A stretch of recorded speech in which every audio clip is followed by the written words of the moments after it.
We can't even trust scientists unless they're ethical and tell us the results of their experiments truthfully and honestly. You can't prove that by science. You have to assume the scientists are ethical. You can't put honesty in a test tube. You don't need to put honesty in a test tube. You can repeat their experiments in a test tube to see if what they say is true. The way that we examine the claims of scientists assumes that they are going to be biased and fallible. That's why peer review exists. That's why we expect scientists to disclose conflicts of interest. It's why we demand that experiments be repeatable. We don't assume that scientists' reasoning is reliable. We assume it is fallible. We don't assume that scientists are trustworthy. We assume they are corruptible. The motto of the Royal Society, the scientific organization of which Isaac Newton was president, is nullius in verba, which means take nobody's word for it. Science is about investigating people's claims. It is not about trusting them. I love the moral argument too, because the moral argument presupposes itself. Who invented objective morality?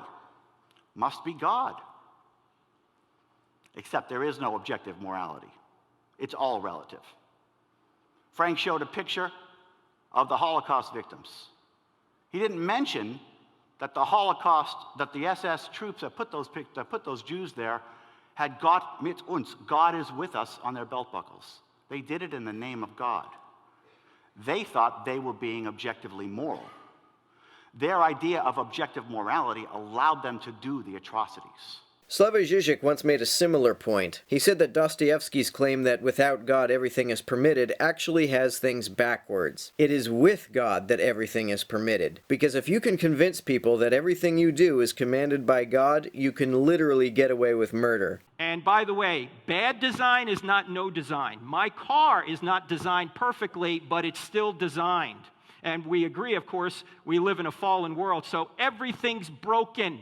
Nothing's going to work perfectly. That's the whole point of the fall. When things look designed, that's evidence of God. When things look haphazard, that's evidence that God made everything shitty after the fall. No matter what the evidence looks like, it will always be evidence of God's design. Checkmate, atheists. Listen for the dancing. No, hold on. We've got an all-powerful God. Mm-hmm.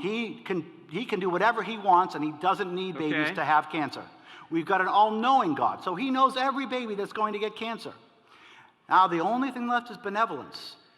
Define benevolence and tell me why a God who can do anything under any circumstances needs babies with cancer. Excellent question. I know. We live in a fallen world, don't we? Why would an all-powerful, benevolent God allow a fallen world to exist? I know the standard response is to say that Yahweh needed to allow human beings to have the free will to choose evil, but why couldn't he make human beings who both had free will and were morally incorruptible? Turek seems to think that it's a logical contradiction for Yahweh to create a being which is both free and incorruptible. But the ironic thing about this argument is that he believes Yahweh himself to be both free and incorruptible. Turek argues that Yahweh needed to have free will to make the free choice to create the universe. He also says that Yahweh has an unchanging moral nature. If it's logically contradictory for Yahweh to create humans who are both free and incorruptible, isn't it also contradictory for Yahweh to be both free and incorruptible? But if you have an all-powerful God, he can do whatever he wants without babies being born with cancer. So whatever this later good is, God can make it happen. Whatever that fine plan is, God can make it happen without childhood leukemia. This is a great point. Theists often argue that disease and natural disasters occur because they are somehow logically necessary to Yahweh's plan, which, on the whole, is good. The problem is that the only thing for which suffering is logically necessary is suffering itself. The only way preventing suffering would logically contradict Yahweh's goals is if suffering itself is one of his goals. I see no reason why it would be impossible for Yahweh to give people free will to choose good or evil without giving them the capacity to suffer.